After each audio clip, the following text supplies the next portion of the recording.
Welcome to my series From Frozen to Fabulous. আজকের recipe হানি glazed chicken lollipop. এখানে কি ingredients হচ্ছে frozen chicken lollipop. খুব সহজে জাস্ট কয়েকটা সস ব্যবহার করে কিভাবে একটা ফ্রোজেন আইটেমকে রেস্টুরেন্টের লুক দেওয়া যায় তারই চেষ্টা আজকের আমার এই হানি গ্লেজড চিকেন ললিপপ। প্রথমে আমি ললিপপগুলোকে ভেজে নেব মিডিয়াম টু লো হিটে। সুন্দর করে এপিট ওপিট করে গোল্ডেন করে ভেজে নিতে হবে যাতে ভিতরে সুন্দর করে কুক হয় এবং উপরে গোল্ডেন কালারটা মেনটেন হয়।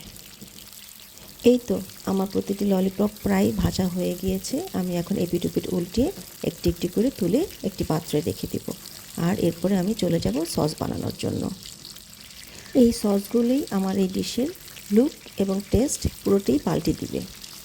এখানে বলে রাখা ভালো, অয়েস্টার সসে প্রচণ্ড পরিমাণে লবণ থাকে, সো এই ডিশে কোনো রকমের লবণ ব্যবহার করতে হবে না, সসগুলি এনাফ। এখন আমি সসটি বানিয়ে নিচ্ছি। ফার্স্টেই আমি দিয়েছি সয়া সস, এরপর দিয়েছি সুইট চিলি সস, এরপর দিয়েছি অয়েস্টার সস এবং লাস্টে দিয়েছি টমেটো কেচাপ এবং সামান্য পরিমাণ হাফ টেবিল স্পুন দিয়েছি কর্নফ্লাওয়ার। এখন মনে হতে পারে এখানে হানি কোথায় ইউজ করলাম, এটাই তো রেস্টুরেন্টের চালাকি, তারা কেউ হানি ইউজ করে না, সুইট চিলি সসটাই এনাফ সুইটনেস ভাবটা আনার জন্য। এরপর একটা ফ্রাইং প্যানে আমি মিডিয়াম টু লো হিটে এই সসটিকে কুক করব এবং এর উপরে আমার ভেজে রাখা চিকেন ললিপপগুলো দিয়ে টস করে নেব। খুব ভালোভাবে টস করতে হবে, সসটি যাতে চিকেনের গায়ে গায়ে লেগে যায় কিন্তু কোনো রকমের আলগা সস বা পানি পানি ভাব না থাকে। সসটিকে ড্রাই করে নিতে হবে। চিকেনের এই প্রসেসটি হাই হিটে করতে হবে এবং খুব তাড়াতাড়ি নেড়ে নামিয়ে নিতে হবে। এই তো হয়ে গেল আমার হানি গ্লেজড চিকেন ললিপপ।